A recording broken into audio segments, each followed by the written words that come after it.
Okay, so last time we were talking about what the electric potential is in a cell and how to calculate the voltage or the E cell. And if you're at standard conditions, you can just simply look at the difference of the two electric potentials of the cells. Now, if you're not at standard conditions, you have to do something a little bit different. So, standard conditions are usually 1 mole per liter, 1 atmosphere of pressure, and then also 298 Kelvin. So if you're not at these conditions, the electric potential will be different than on the predicted table. So when you take the difference of the two half cells, it's not going to be that voltage, because if it's not at the standards, then it's going to be either higher or lower than it should be. So we're going to use Q to make predictions and also to calculate what the new voltage should be. So if we're looking at this reaction right here, copper plus zinc produces copper as a solid and then a zinc ion.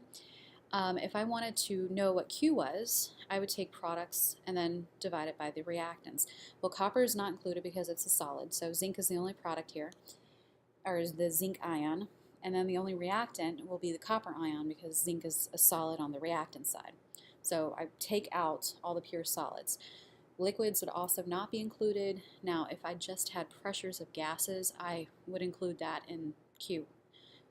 So if it was just giving me the partial pressures of some gases and those are being reduced or oxidized, I can look at that. Now, at standard conditions, Q is going to be equal to 1 because the concentrations should be equal to each other. It should be 1 mole per liter. Now, if that doesn't happen, then Q is going to change. And then that changes what your voltage will be. So if Q is equal to 1, then the cell voltage is equal to the standard value. So if you take the differences of the two half cells, and Q is equal to 1, then it's just going to be equal. So technically, if both of the concentrations were not 1 mole per liter, and they were maybe 0.5 and 0.5, Q would still be equal to 1, so the voltage won't change. But if you have more of one solution versus the other solution, then it will change. So if Q is less than 1, that basically means that the bottom number is too big. So if Q is less than 1, the bottom number is too big, and we're going to shift the reaction to the product side. So it's going to shift to the product side, so the voltage in that case will be greater than the standard value. So the reaction is going to go, it's going to go more proficiently, so because we're making more products, so the voltage will end up being higher. Now if Q is greater than 1, then that means that the top number is too big. So the reaction is going to shift and go to the reactant side. And when that happens, well, we're putting our reaction in reverse. So that means that the voltage will be lower than it should be. These two equations, this is the Nernst equation. You're going to see it both ways. Unfortunately, they do not give you this equation on the test anymore. And I will actually strongly recommend that you memorize this one because of the fact that you can use it and still get points. So you use this top equation if the temperature is not 298 Kelvin or 25 degrees Celsius. If it is 298 Kelvin, well, R, the gas call constant, times T times F will equal 0.05916. So if the temperature is standard, then you can just use this equation and it's a lot easier. If it's different, you're going to have to use the top equation. All right, so what do all these things mean? Well, R is our gas law constant. We're going to use 8.314 because of the joules. We're dealing with electric energy here, so we need joules. T is the temperature in Kelvin. N is going to be the number of moles of electrons transferred. And usually you can look at your redox reaction and figure out how many moles of electrons have been transferred. So figure out how many electrons you need in the reaction, and then once you do that, that tells you the number of moles. F is called the Faraday constant, and that's equal to 96,485, and I do believe, yes, I do know, they give you this constant on the reference sheet. Now, E naught is just the standard voltage. That's when we normally calculate it by looking at the differences in the half cells, and then Q is the reaction quotient. All right, so one of the things that's nice about the Nernst equation is you can just look at it. If it's just asking you a conceptual question, you can tell without actually doing any math what's happening. So you're taking the log, or the natural log, if you look at the equations, of Q. So when you do that, when you take a log of a number, the number that you get for your answer will depend on whether Q is greater than 1, equal to 1, or less than 1. So basically, if you take the natural log of 1, or log, that will give you 0. So that means that your voltage is the same, there's no difference. If you take the log of numbers less than 1, that's going to give you a negative number. If you take the log of numbers higher than 1, that's going to give you a positive number. And this is something you definitely should know for the test, just in case they ask you a question that deals with logs on the multiple choice part, because if you know this, you might be able to figure out what the answer is without a calculator. Okay, so let's look at this. We have this reaction, zinc plus the copper ion produces, there should be an arrow there, is carried out using the solutions that are 5 moles per liter and 0.3 moles per liter of the copper. All right, so when I look at this, I know that we're not at standard conditions because the concentrations are not equal to 1, and they're not equal, so I know that Q is not going to be equal to 1. So I need to figure out what Q is going to be. So I need to really know if Q is going to be greater than 1 or equal to 1, or if it's going to be less than 1. I know it's not going to be 1 because the concentrations aren't equal. All right, so Q is equal to products divided by reactants. There should be an arrow here. So the concentration of zinc ions, that's our product. We don't include the solid, divided by the concentration of the copper. All right, so if I look right here, the copper is 0.3, the zinc is 5. Well, this is going to be a number greater than 1.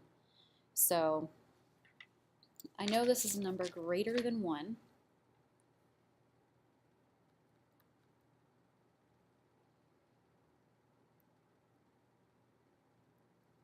And really, it's not asking for the actual value. It's just asking you to compare what's going to happen to the voltage. So is it higher or lower at these new conditions? So we know that Q is greater than 1. Well, when Q is greater than 1, and I take the log, or the natural log, of Q, so either way, if I take the log or the natural log of Q, well, if I know that it's greater than 1, the number will be positive.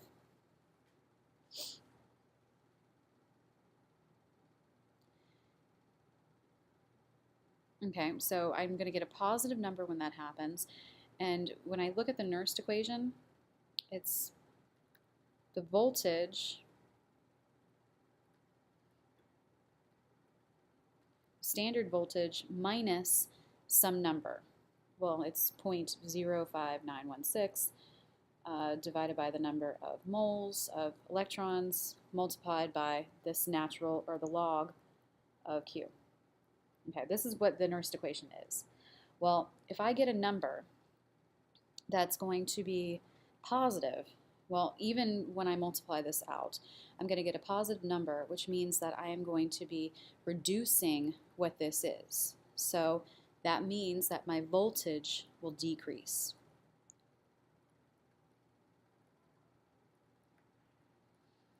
So whatever my voltage should have been, it's going to be lower because Q is greater than 1.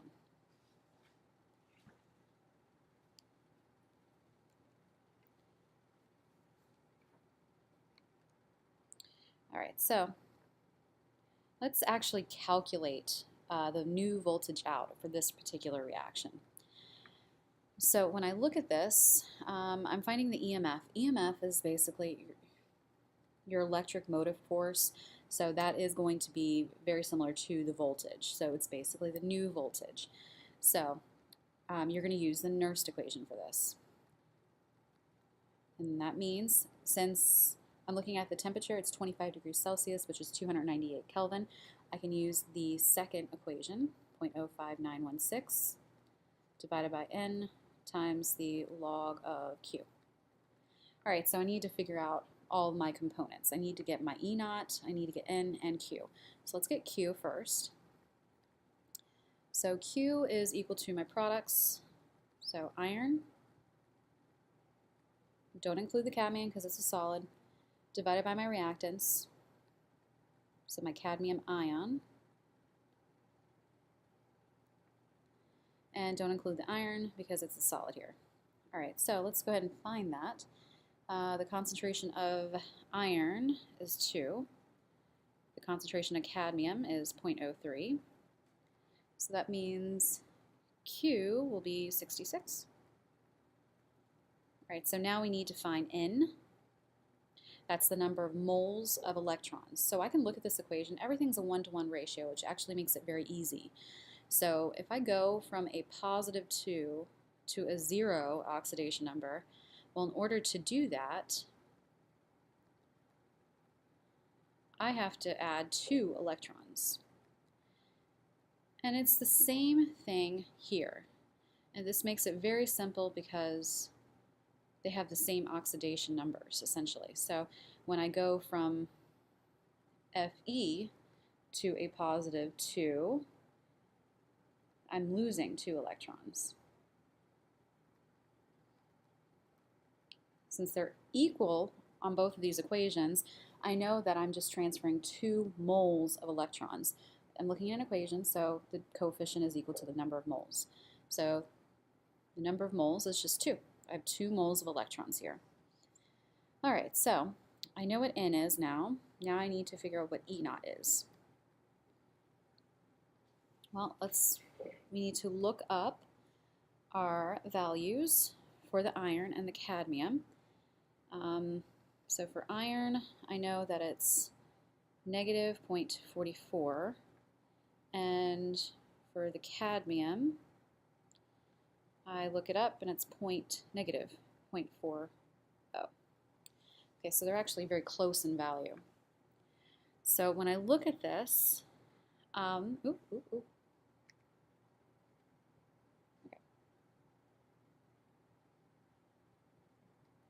Okay, when I look at this, if I look at the equation, iron is going from a 0 to +2, so it's being oxidized, and then cadmium is being reduced. Well, so cadmium, if I look it up on the reduction potential, is negative 0.4. So that is actually being reduced here. If I look at the actual equation, so I can leave that number the same. And remember, if I can't remember which one I'm subtracting, which I'm adding, you can basically just get the sum, and then if it's being oxidized, you take the opposite number. So if it's negative, you make it positive. If it's positive, you make it negative. So cadmium is negative 4, or 0.4, and then iron, since iron is actually being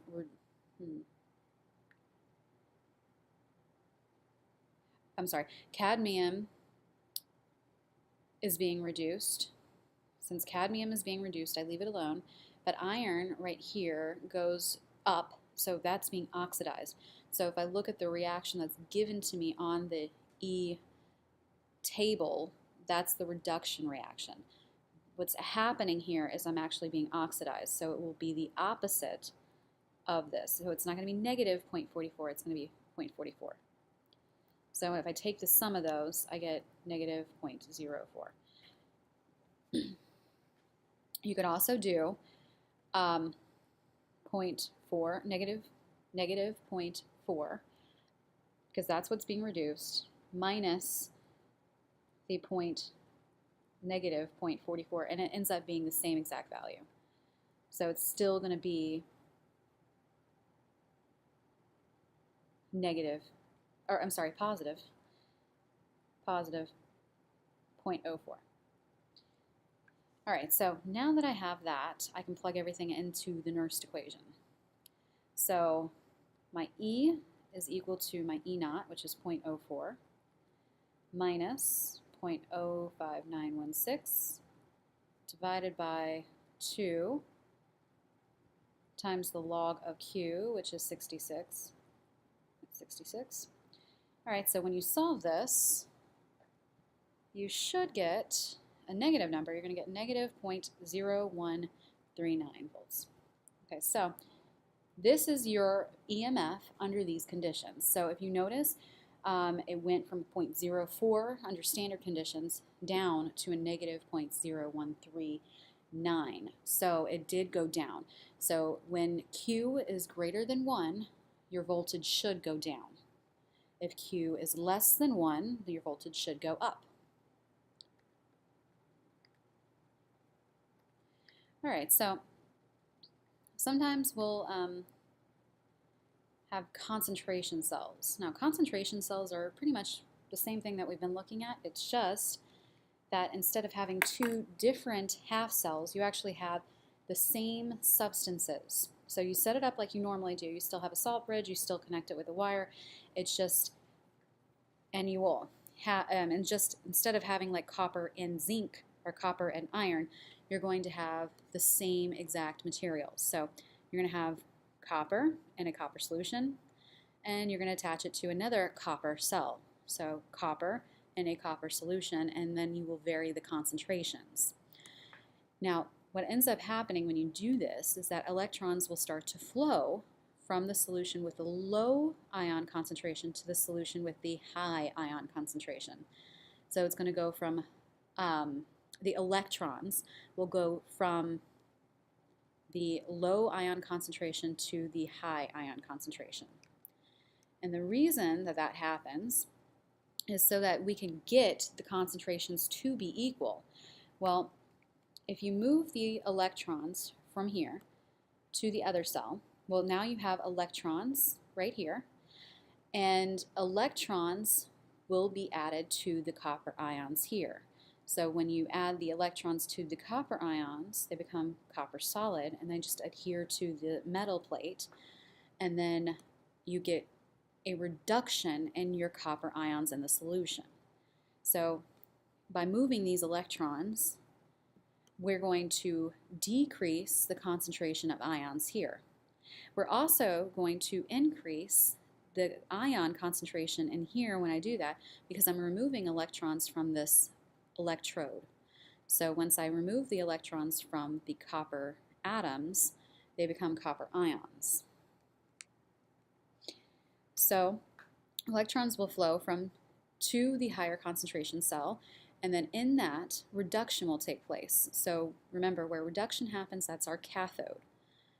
Ions will be reduced and pulled out of the solution, and then you're going to adhere to the metal plate. Then the half cell with the lower concentration is going to be losing electrons, so oxidation happens here, so that's the anode. The metal atoms will become metal ions, so the concentration of ions will increase. So basically, we're just trying to get the concentrations to be equal on both sides. Eventually, when we get to that point where the concentrations are equal, no more electrons will flow, and I'd have no more voltage. Now, I can use the Nernst equation to calculate this voltage.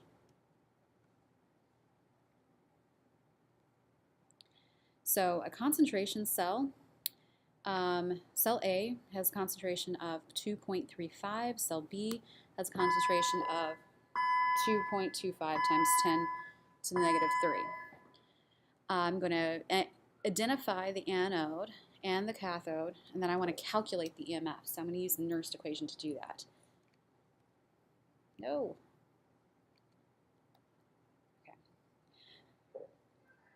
So when I identify my anode and my cathode, I need to figure out where the electrons are going. So cell A has the higher concentration. So since cell A has the higher concentration, remember that if it has the higher concentration, the electrons will be flowing into this cell. And then when that happens, I'm going to be adding the electrons to those ions. So this is where reduction will happen.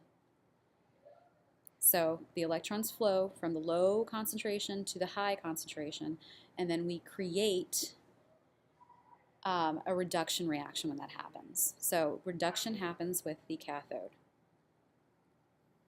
So that means that cell B will be the anode.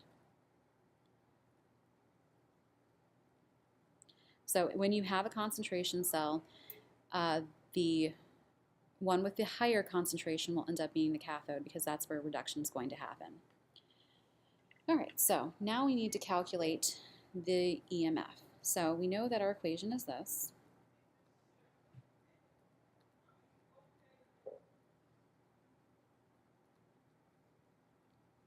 Divided by N times log of Q. So that means I need to get these values. Well, first of all, because we don't have different substances, the E naught is actually just going to be 0 because there's no difference. So whenever we're calculating the voltage here, we have to look at the differences. Well, there's no difference between cadmium and cadmium. So it's going to be 0. Now, for the electrons, well, when cadmium is reduced to CD, I would need 2 electrons to do that. So my N is going to be equal to 2.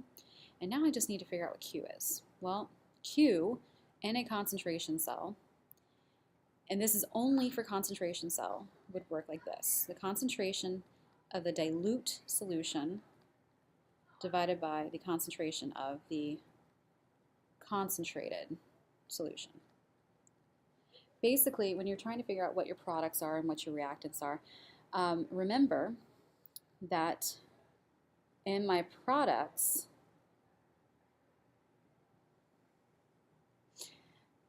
I'm going to be making more ions. So my products will be going into the cell with less ions. So I want to create more ions in this cell, and then in the other cell, I want to get rid of some of those ions. So my products will be on my top, and then my reactants on the bottom. Basically, if you have a concentration cell, it's the concentration of the more dilute cell divided by the concentration of the more concentrated cell. So the dilute would be this, times 10 to the negative third, and then divide that by 2.35. So Q is going to be equal to 9.57. All right, so now we just plug it in.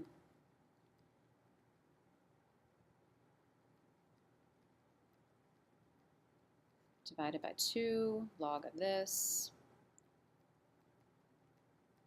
All right, so my EMF is going to be equal to 0.0894 volts. All right,